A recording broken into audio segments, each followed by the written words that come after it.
Pinag-aralan ng organizers ng sikat na Boss Ironman Motorcycle Challenge na ihinto na ang taunang event.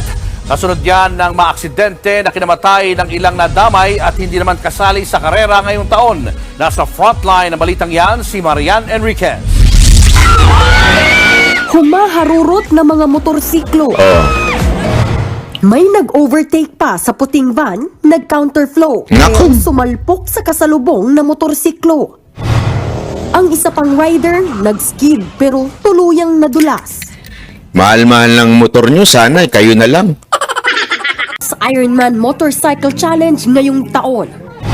Dahil dito, ginisa ng House Committee on Transportation ang organizers na BMW Owners Society of Safe Riders Ito na. o BOSS.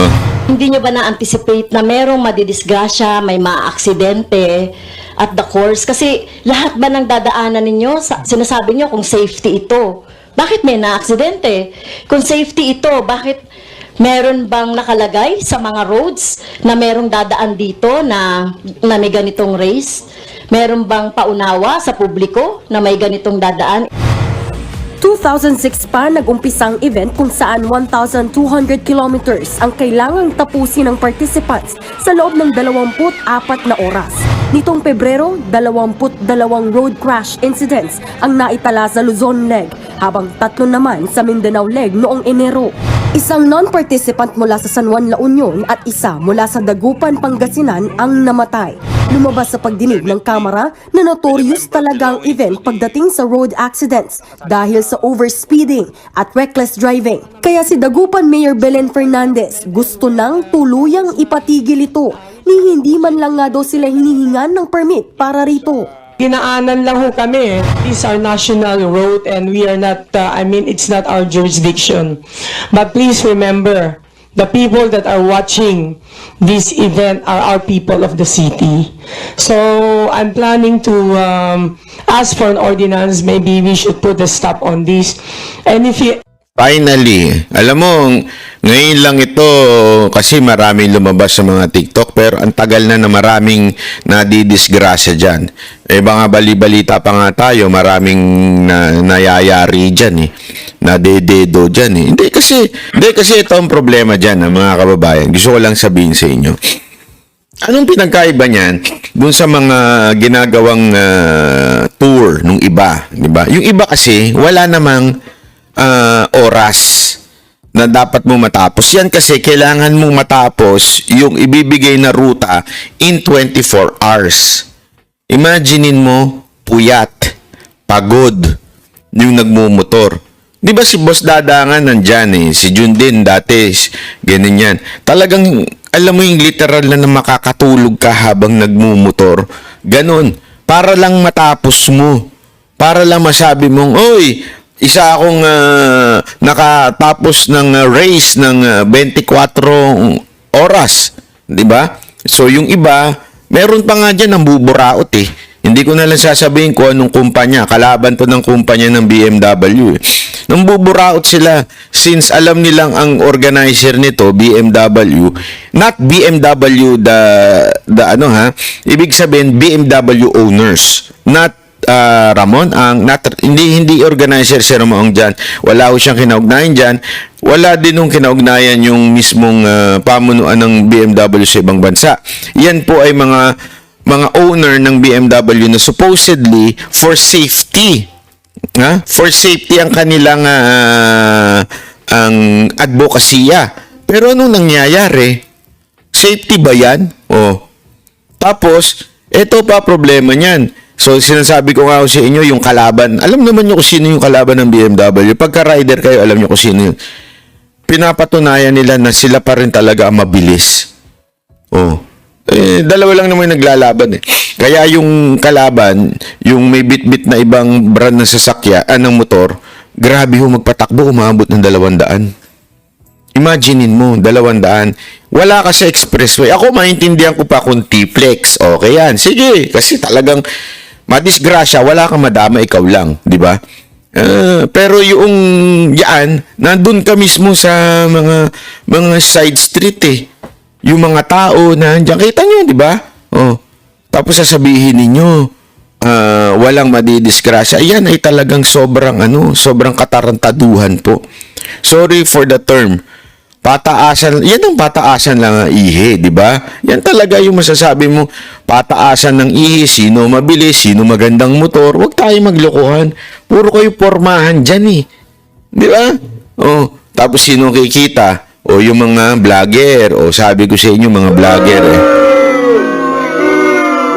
So kaya tuwan-tuwa yung mga vlogger dyan kasi syempre inaabangan yan eh. Oh, may mga 4 wheels din na participants. Oo nga. Pero talagang dyan, delikado dyan yung Tapos yung iba pa, nandaraya. Meron pa nga isa dyan, babaeng rider.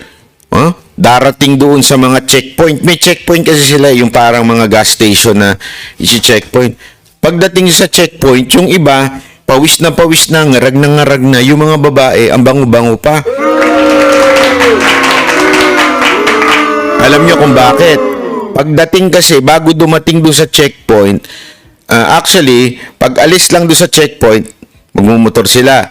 Tapos may kasunod silang alalay. Sasakay sila doon sa alalay nila, papalitan ng driver niya. Oh. Tapos yung driver ang magmumotor. Pag malapit na uli sa checkpoint, magpapalit na naman. Kaya press na press pa yung mga babae dyan. Lahat ng kawalangyaan na andyan eh. Totoo, yung lahat ng kawalangyaan. O, tapos yung iba naman, talagang kulang sa tulog, kulang sa paligod. Gago! Di ba? Tapos unahan ng unahan, overtake ng Hindi ko maintindihan. Sorry pinuna nga dito yung HPG. HPG. Diba, kala ko ba ang dami yung pinagbabawal sa karsada, ang dami-dami yung checkpoint. Ito, inaalalayan nyo pa mismo yung event. Diba? Inaalalayan nyo yung event mismo ng mga taong, mga motor, na mga rider, na mga kamote, para maging racetrack yung buong bansa natin. Anong kawalangyaan yun, sir, sa HPG? Ano ba? Baka naman meron sa inyong magandang kasunduan kayo. HPG, baka naman may kasunduan kayo niyan, ha? Baka meron kayong natatanggap dyan. Ako, nagtatanong lang, ha? Tanong lang po ito. Kasi, napakawalang niya eh. Napakawalang niya po nung ganung klaseng patakaran ninyo. Diba? Na kayo ay supposedly magbabawal sa mga kamote, pero during that day, puro kamote yung sumasali dyan. Oo. Lagpas to, ha? Tapos, ang pa niyan, yung palakasan pa ng ilaw dyan, kasi nga gabi yan eh, madaling araw. Naku. Ako I'm not against all kinds of tour. Kasi may mga tours na okay. Halimbawa, yung mga Philippine Loop, hindi ko sila nagmamadali. They are really touring to enjoy the nature. So, pagka may pagod na sa kanila, mag-check-in na sila. Diba? Kung pagod na sila, magpapahinga na sila. Hindi sila pressured ng oras. Unlike ito, pressured ka talaga ng oras dito. Oh, sabi nito, 3.5 pa ang entrance fee. Kaya nga sa dami ng kaya nga alam mo, ito, hindi na ito advokasya. Negosyo na ito sa tingin ko. Totoo yan, 3.5 ang entrance, di ba? How many riders yan?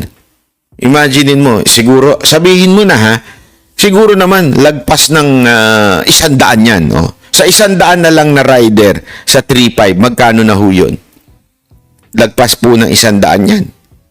Oh, sige, ano na natin. Oh, sabihin na ako, sa tingin ko, mga, tansya ko lang, higit kumulang 300 ang rider. O, sa 3.5 times 300. O, alam nyo kung magkano? O, 1 million na kaagad. O, di ba? Ang laki na ho niyan. Saan napupunta yan? O, naku po, sa totoo lang, huwag tayo maglokohan. Ako. Kapag nasa Big Bay ako, di pa rin ako sasali dyan, sabi ni Jeggy Bar. Di ka naman talaga lumalabas eh. Nabibigatan ka na ata sa tiyan mo eh. Mag-carnivore diet ka rin. 2.5. Oh, grabe yung participant. Sabi ni Mocha, 2.5. Daw, times. 2.5 times 3.5. 8 million. Oh, 8.750. Isipin mo, 8.750. Ang lupit. Isipin niyo yun, ha? Oh. Ang tanong, magkano kaya ang natatanggap na biyaya ng HPG kung meron man ito? Ako nagtatanong lang naman. Hindi ko naman sinasabing meron.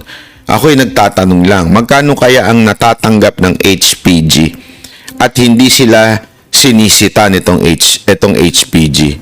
May sponsor pa. Naku po, grabe. Nabubuking na talaga. Dapat tinanong ito. Ako, kung ako yung mambabatas, tinanong ko ito. Kasi this is relevant. Di ba? Relevant po yung pagtatanong, magkano ba kinikita niyan? Diyan mo malalaman kung bakit ayaw ipatigil. Di ba?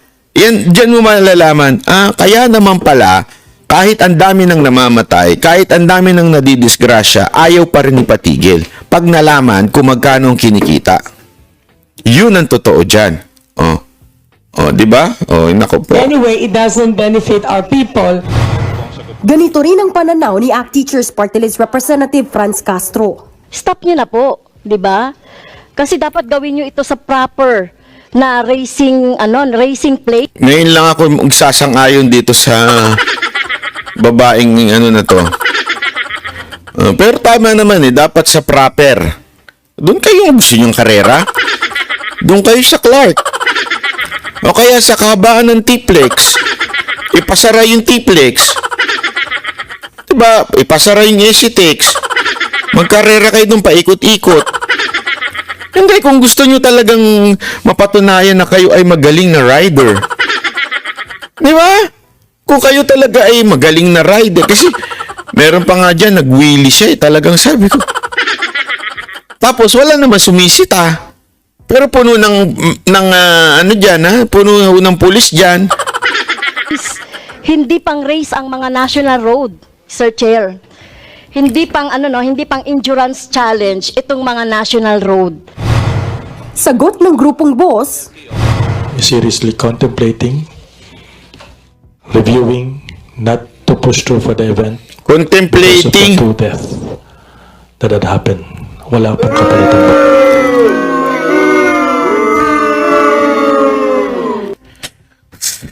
Contemplating. So, hindi pa kayo sigurado na hindi niya itutuloy.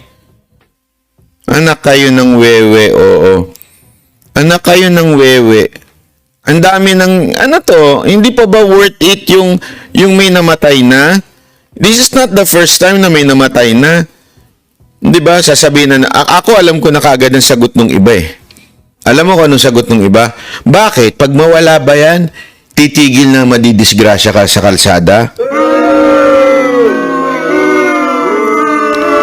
Hindi, ganyan po kasi yung mga tangang argumento di ba? Bakit? Pag nawala ba yan, titigil na yung mga naaaksidente sa kalsada?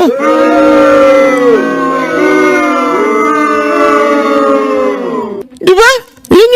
Yan yung mga naririnig-rinig natin nakatarantaduhan Alam niyo sir, hindi ibig sabihin nun, it justify your cause. Una-una, alam niyo safety, 'di ba? Kaya nga boss, alam ko yung isa dun sa S is safety. Safety ba yung endurance na 24 oras kang gising na nagmumotor? Doon pa lang common sense na sir, common sense. Kung meron kayo sir ha, common sense na po yun. Paano ka magkakaroon ng endurance? Paano ka magiging safety kung 24 oras kang dire-diretso ka nagmumotor? Diba? Anong katarantaduhan yun? Bakit ako napalive, sabi ni Boss Dada? Dahil dito sa mga boss Ironman na to. Dahil katarantaduhan Safety, tapos 24 oras gising. Kahit sinong ekspertong tanungin mo, wise ba na magmotor ka ng 24 gising oras? Ano katangahan naman yan?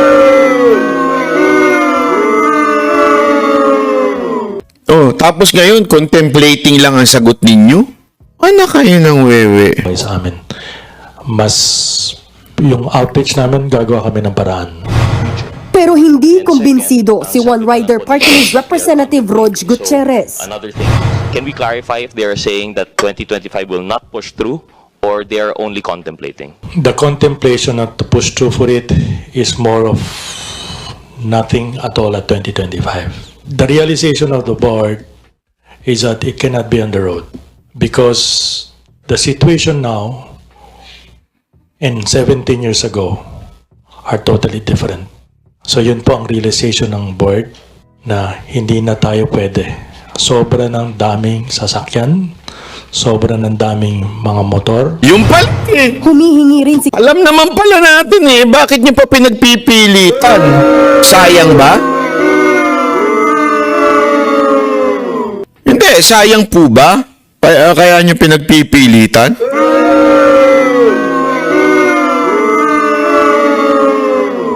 Di ba? Yun o ba ang dahilan, sir? Huwag naman natin ipagpalit yon sa buhay ng mga Pilipino. Ako nga sa totoo lang ha, kung pwede nga lang kung pwede lang, kahit kayo na lang ang madisgrasya. I mean, yung mga sumasali, kasi, sabi nyo nga, may waiver kayong pinapapirma. Ibig sabihin, alam nila na walang pananagutan yung organizer kung may madisgrasya sa kanila. Okay lang yan eh.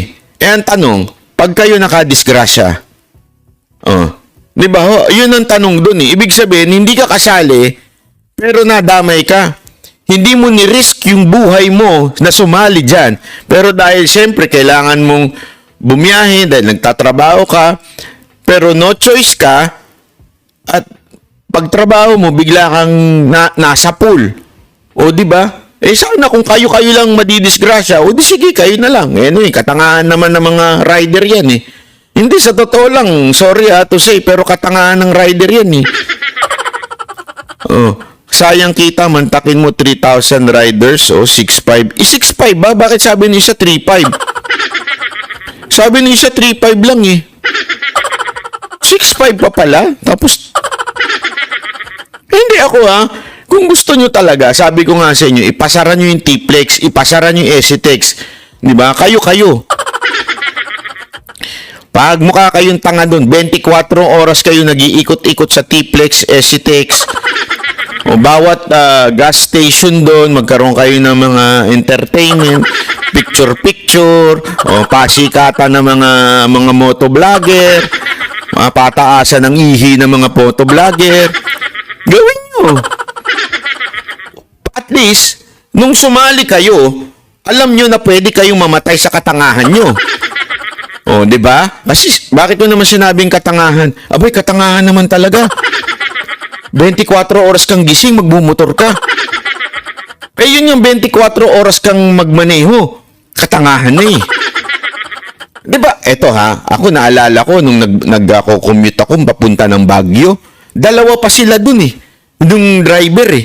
Yung pahinante niya, nagmamaneho din. Nagpapalit. Kasi nga, hindi pa pwede na alam niyo yun, hindi pa pwede na dire-diretso isang tao. It's not possible. Tapos, hindi lang yan sa kotse, Sa kotse pa lang yan. Eh, paano pa sa motor? Di ba? So, alam mo, yung iba dyan, hindi, nagiging careless na. Bakit? Kasi they just want to finish. Ang init-init. Di ba? Baho-baho na nila. Inaantok na sila. They just want to finish. Kaya yung iba, napapapikit na. Siyempre, pag pagod ka na, puyat ka na, babagal na yung yung reflexes mo. 'Di ba? Eh, sus, Ginoo. Sana gumamit naman kayo ng utak. Wag ka nang magmotor, wag ka na lang matulog. Hindi totoo naman eh. Inilagay mo yung sarili mo diyan sa ganyang kapahamakan. Ang akin lang, okay lang eh. Kung ikaw lang madadamay. Kung ikaw lang, sige, okay lang yan. Panalo, sige. Pero, kung idadamay mo yung mga, kaya nga nagagalit na ibang mga lunsod eh. Nagagalit na sila kasi nadadamay yung kanilang mga tao na sa dinadaanan. Hindi pala daw nagpapaalam. Kasi nga, they are invoking that yung kanilang road na dinadaanan is a national road. Ang hindi natin maintindihan, who handles the national road? Sino ba nagbabantay ng national road? Alam niyo kung sino? LTO yan. Oh, sino pa? Yung HPG. Sila ho talagang, kaya nga ho sila Philippine National Police, national ho sila. Di ba? Sana lang po, minsan isipin ho natin yung mga kababayan natin. Problema sa HPG, sa halagang ano kaya? Di ba? HPG. Nagkakabukingan dia dito. Ako talaga, didikdikin ko HPG dito. Bakit na pinapahintulutan ng mga kamote sa karsada? Gutierrez ng kopya ng waiver na pinapipirma ng mga organizers sa participants para makita kung ano ang mga inaalis sa kanilang liability. Napag-alaman din noong Okay, tamo, talagang nakaano pa, 2023, nakatanggap ng reklamo ang Land Transportation Office tingnan mo ang bibilis niyan, ha? o LTO para ipatigil ang Boss Ironman Challenge. Ipinadaan pa ang reklamo sa Office of the President. Tapos, ang nadamay dyan, hindi naman kasali sa Boss Ironman. Di ba? Unang kinatigan ng LTO ang reklamo at ipinatigil ang karera. Pero inapila ito ng organizers at nang i-review ng LTO, pinawi nila ang naunang desisyon dahil nakitaan daw nila ng sapat na basehan para pahintulutan ang Tingnan mo, kasalanan pala ng LTO to. LTO, magkanong halaga? Gago! Yung totoo, LTO, magkanong halaga? Kasi bantakin mo, ano yung puta, kung ganyan naman pala, wala na, tanggalin nyo na yung speed limit sa Pilipinas. Tanggalin nyo na. Pwede naman pala di ba? Nag-iingat pa nga kami sa Asiatic. Pag nakita na namin yung camera, bumabagal na kami. Yun naman pala, pwede.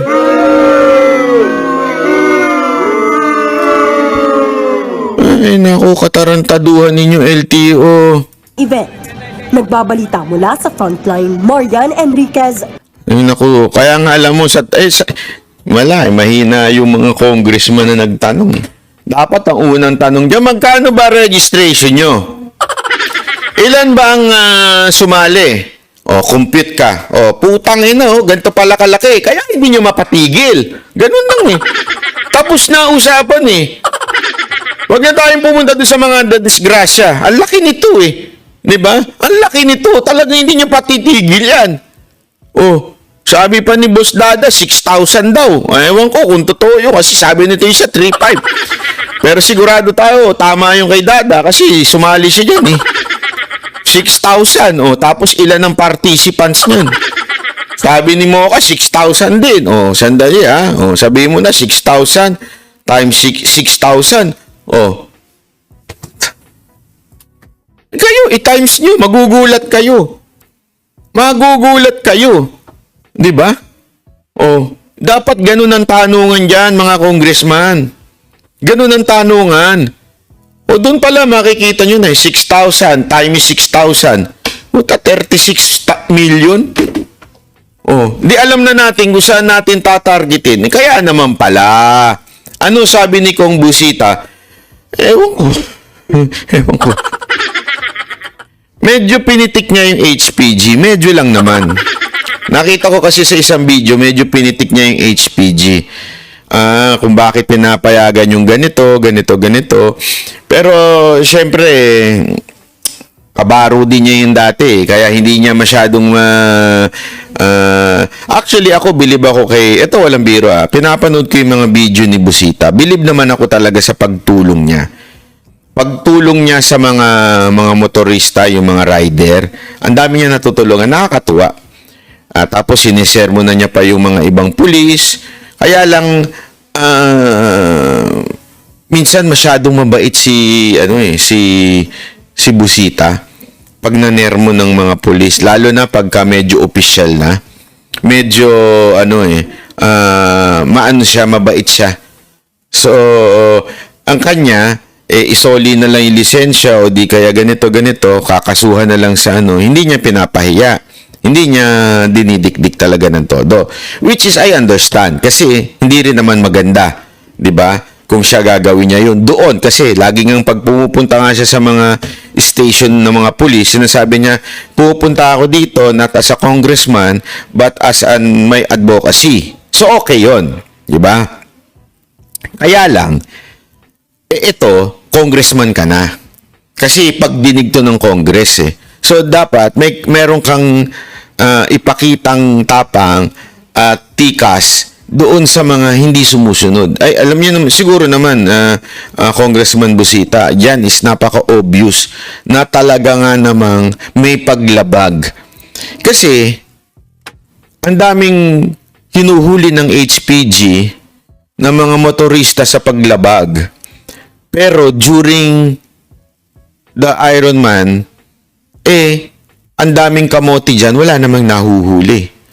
Actually, yun ang dinikdik din ni Busita nung napanood ko yung video niya dyan. Sabi niya, meron ba kayo nahuli? Para hindi makasagot, di ba? Kasi totoo eh. Bawat isa siguro dyan, violator. Kasi lalagpas ka talaga dyan. Hindi ka pa pwedeng tumambay ng 100 dyan. Pipinahan ka pa ng mga animal dyan. Lalo na yung mga naka-sports bike na ngayon lang nakahawak ng sports bike. Hindi totoo. Dyan din yung mga gago dyan eh. Yung mga kamote dyan, yung mga naka 400cc na naka-sports bike tapos maingay yung motor. Yan yung mga first time makahawak ng galing sa underbone tapos nakabili ng na naka-scout ng kapwa. Nakabili ng 400cc na sports bike. Tapos pinalitan yung tambucho para malakas. Tapos pipinahan nila yung mga iba na mga hindi kilalang mga pangalan ng mga big bike. Dami kong kilalang ganyan. Kaya nga, alam mo, kasalanan ng mga walang yan kaya nawala yun sa BGC. Nagkaroon sila ng meet and greet dun sa BGC. Tapos putang inang yan, palakasan ng tambucho.